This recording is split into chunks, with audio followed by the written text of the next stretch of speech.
All right, guys. So by now, most of you have already seen Spider-Man Brand New Day. And now I want to talk about some things. So this isn't going to be a beat for beat like review of it. But we're going to talk about some things that I liked and maybe some things that I did not like. So here we go. So out the gate, this is a 4 out of 5 for me. All the Spider-Man films are super fun. I love what they're doing. I've never really taken them like too crazy serious. They're fun movies. They're a roller coaster ride, and this one is no different. Which is so funny because there are so many serious takes that are happening right now about this movie that we are going to talk about as we continue on this journey. So for those who really wanted like this like street life, street level neighborhood Spider-Man, you finally get it, kind of. You see him run the gauntlet of some of the villains of his rogues gallery, and that's pretty cool. But truthfully, like, I'm watching this, and it's because this is the funny part, because this is the part where you're like, oh, you told me you didn't take it too seriously. I didn't take the film itself too seriously. I realized that I'm watching a movie about a guy who shoots webs out of his arms. I'm totally aware of that. What I would kind of like played with in my head, like the 3 times I saw this movie, is like the stakes or the consequences of this movie afterwards. Like how much of this movie really matters. Like how much do all the past this phase movies really matter? Because Kevin Feige is talking about doing a reset, not a reboot, but even then, I'm not sure if he's using reset correctly. For me, when I hear reset, I'm thinking that we're wiping the slate clean, but I don't think we're doing that because this movie just made like $1 billion over the weekend. And I know Tom Holland was saying like, hey, if I have kids and this, I'll retire from acting, but you just made $1 billion. I very much doubt that Marvel and Sony are going to let you retire, and I'm quite sure those guys are talking about contracts right now as we speak. So that being said, I don't know if this really matters in the long run. Like, granted, once we get to Secret Wars, people will remember what the world used to look, or select few, right, will remember what the world used to look like before Battle World.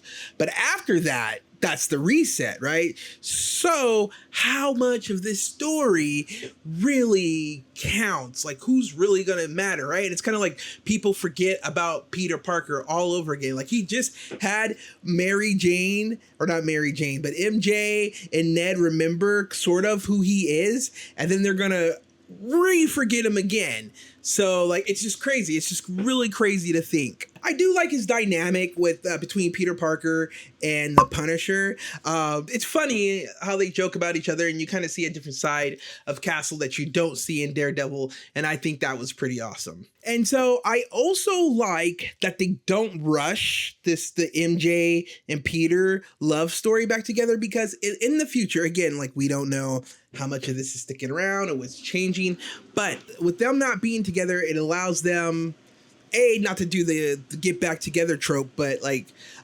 Peter gets to experience other love interests like Gwen Stacy, maybe the young lady from Homecoming whose dad's the Vulture, right? Like maybe they do a version of that where she comes back as the Black Cat, because Vulture is a thief in this one, and Black Cat's dad was like one of the world's greatest thieves, and they kind of like wobbly retcon it this way in the MCU that it's Vulture's daughter who's Black Cat.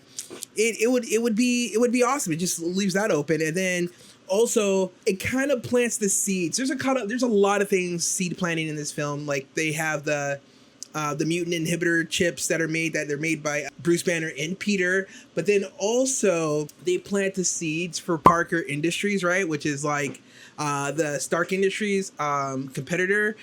So in a sense, it's like almost like Peter has like Ned and MJ who are his point man. They develop technology. Not that it's going to be called Parker Industries, I don't think, but like a version of that, because they both went to MIT. MJ said she studied biochemical engineering or something like that, and like it just makes sense that they would be like the point people now in that team, like of friends. So I think those type of breadcrumbs they left are pretty dope. And the movie feels like a graduation. There's so much emphasis on like of puberty and evolving as a person. You know, not only do these guys graduate from college, but you know, they're showing these characters drink beer and party and like make out super passionately with their boyfriends. It's like on another level. So I thought that was really dope. So here's the fun thing we're going to talk about, and everybody's talking about this, and it's just so funny to me. And I'm actually a fan of it. But like my man John Ruth says, you really only need to hang mean bastards. But mean bastards, you need to hang. And Jean Grey is a murdering bastard. And here's the thing. I know a lot of people are freaking out about this. There's so much discourse going on. I'm actually for it. I'm here for it. Because I'm going to talk about it here for a little bit, but I'm also doing another video for it separately. But I do think that we're going to get the X-Men. Obviously we are, but they're going to be the Grant Morrison Ultimate X-Men. That's what I think we're getting. And that version of Jean Grey lines up with this, because Jean Grey is mostly within the confines of the movies and TV shows, a very passive person. In comic books, she could be kind of passive, but like it's only like when like the team is in dire needs that she like push herself, or she has the Phoenix Force, or you know, just it's all like these things. And which is why like I stand Cyclops and Emma Frost the most out of like his relationships, and that's why I'm super excited that Emma Frost is in the next X-Men. And again, this is why I think they're doing Ultimate X.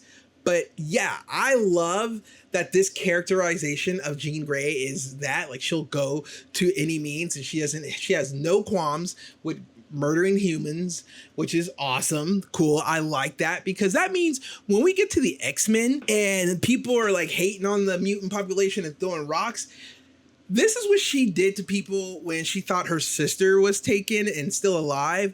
Imagine what she's going to do to people when they're throwing rocks at her adopted family or her chosen family and her people. Like, things are about to get medieval really fast. Like, could you imagine Magneto's like, Charles, you fool, we have to destroy mankind. And she steps from behind freaking Xavier's wheelchair, and she's like, yeah, you're right. And Magneto's like, hey, what? You agree? Like, it's like, yeah. Like, so we're getting our militant Jean Grey. Hey, you know what I'm saying? Like, let's do it. Let's get Jean Grey is on her Farrakhan shit, and I'm excited for it. So yeah, she murdered some dudes, and that's cool. Like, again, I'm not hating on it, but also people can't like Jedi mind trick you into thinking that she's not. Listen, again, even if she did, how much does it matter? Like, who's going to remember that she did that? You know, once we get to Secret Wars and everything gets reset, like what's still going to be around? We don't know. And then, so I guess we'll talk about the closing credits. I do think that, so the trailer that was shown at Comic-Con, the longer trailer, right? And Sue is talking about Victor Von Doom. She's doing it at the Baxter Building on their universe. So when she's talking to the team about who Victor was, and I've also said this in other videos, I think a lot of the people who are like missing in all those shots, it's Spider-Man and Doctor Doom. And I believe that Spider-Man snuck on the Fantastic Four plane, and that's why we see him when he's traveling, and then he's like outside where the spider tracker goes off. It's because he's on that other Earth where the Baxter Building is for the Fantastic Four.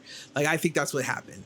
So yeah, all in all, guys, this movie was a 4 out of 5. I liked it. Let me know what you think. And as usual, guys, thanks for stopping by. Stay excellent, and I'll catch you guys later.